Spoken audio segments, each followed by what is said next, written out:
ಮಂಡ್ಯ ತಾಲೂಕು ಕಾರೆಕಟ್ಟೆ ಸಮೀಪದ ಕೀರ್ತಿ ಕೆಮಿಕಲ್ ಕಾರ್ಖಾನೆಯಲ್ಲಿ ಭಾನುವಾರ ಟ್ಯಾಂಕ್ ಸ್ಫೋಟಗೊಂಡು 2 ಕೂಲಿ ಕಾರ್ಮಿಕರು ಸ್ಥಳದಲ್ಲಿಯೇ ಮೃತಪಟ್ಟು 3 ಗಂಭೀರವಾಗಿ ಗಾಯಗೊಂಡಿದ್ದಾರೆ. 26 ವರ್ಷದ ಅಲ್ಲೂ ಖಾನ್ ಹಾಗೂ ಆಕಾಶ್ ಮೃತರಾಗಿದ್ದಾರೆ. ಸಂತೋಷ್ ಎಂಬಾತನ ಬಲಗೈ ಮುರಿದಿದೆ. ಕಾಸಿಂ ಹಾಗೂ ರಾಜೀವ್ ಗಂಭೀರವಾಗಿ ಗಾಯಗೊಂಡಿದ್ದಾರೆ. ಈ ಪೈಕಿ ರಾಜೀವ್ನನ್ನು ಬೆಂಗಳೂರಿನ ನಿಮ್ಹಾನ್ಸ್ಗೆ ದಾಖಲಿಸಿ ಚಿಕಿತ್ಸೆ ಕೊಡಿಸಲಾಗುತ್ತಿದೆ. ಉಳಿದಿಬ್ಬರು ಮಿಮ್ಸ್ ಅಲ್ಲಿ ದಾಖಲಾಗಿದ್ದಾರೆ.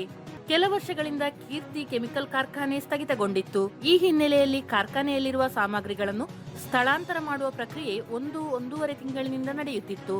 ಗುಡ್ಡು ಖಾನ್ ಎಂಬ ಗುತ್ತಿಗೆದಾರ ಉತ್ತರ ಪ್ರದೇಶದಿಂದ ಕೂಲಿ ಕಾರ್ಮಿಕರನ್ನು ತಂದು ಕೆಲಸ ಮಾಡಿಸುತ್ತಿದ್ದರು. ಅದರಂತೆಯೇ ಭಾನುವಾರವೂ ಸಾಮಗ್ರಿಗಳನ್ನು ಬಿಚ್ಚುವ ಕಾಮಗಾರಿ ಮಾಡಲಾಗುತ್ತಿತ್ತು. ಬೃಹತ್ ಗಾತ್ರದ ಟ್ಯಾಂಕ್ ತೆರವು ಮಾಡುವ ಸಂದರ್ಭದಲ್ಲಿ ಇದ್ದಕ್ಕಿದ್ದಂತೆ ಸ್ಫೋಟಗೊಂಡು ಅವಘಡ ಸಂಭವಿಸಿದೆ. ಸ್ಫೋಟದ ರಭಸಕ್ಕೆ ಕಾರ್ಮಿಕರ ದೇಹ ಸುಮಾರು 20 ಅಡಿ ದೂರಕ್ಕೆ ಹೋಗಿ ಬಿದ್ದಿದೆ. ಮೃತರ ದೇಹ ಛಿದ್ರವಾಗಿದೆ. ಸ್ಥಳಕ್ಕೆ ಜಿಲ್ಲಾ ಪೊಲೀಸ್ ವರಿಷ್ಠಾಧಿಕಾರಿ doctor VJ Shobharani, ASP CE Thimmaiah ಭೇಟಿ ನೀಡಿ ಪರಿಶೀಲನೆ ನಡೆಸಿದ್ದಾರೆ. ಅಂತೆಯೇ ತಜ್ಞರು ಟ್ಯಾಂಕರ್ ಪರಿಶೀಲಿಸಿ ಕೆಲ ಸ್ಯಾಂಪಲ್ಗಳನ್ನು ಸಂಗ್ರಹಿಸಿದ್ದಾರೆ.